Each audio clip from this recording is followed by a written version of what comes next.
国际刑警组织本月底将与土耳其召开会议，中国提名公安部国际合作局副局长胡冰镇担任该组织执行委员会委员一事，则引起广泛的关切甚至抗议。对华政策跨国议会联盟20国的50位国会议员致函各自国家政府，指出一旦中国高阶官员确评中选成为国际刑警执委，将获得对全球警务机构影响力，等于认可中国政府继续滥用国际刑警制度和警权，为任意发布红色通缉令追缉异议人士的行为大开绿灯。中国将更加恣意利用国际刑警组织对付世界各地的台湾人、维吾尔人、西藏人和香港抗争者以及中国异议人士。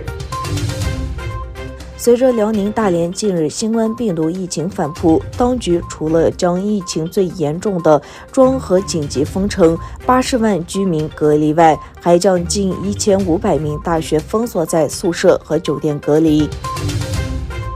在出现波兰边境危机之后，欧盟决定扩大对白俄罗斯的制裁范围。根据欧洲理事会发表的声明，在比利时首都布鲁塞尔举行的欧盟外长会议上做出的决定，将允许对白俄罗斯政权将人民用作政治目的的武器做出回应。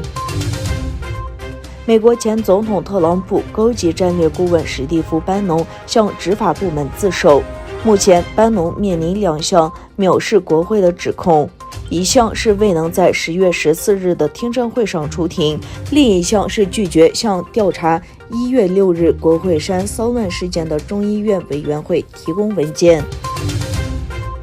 印度最高法院最近呼吁德里针对空气污染宣布实行污染封城，因为危险的雾霾水平导致孩童停课1周，但德里市政府今天拒绝这项呼吁。德里是全球空气污染最严重的城市之一，空气品质在冬天时常巨降至严重级别。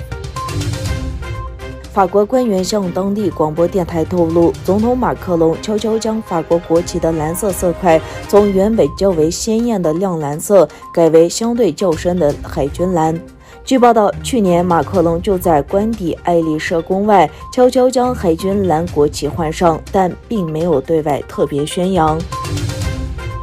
根据美国宇航局的声明，由于风运1号 C 气象卫星的碎片向其移动，国际空间站紧急改变轨道。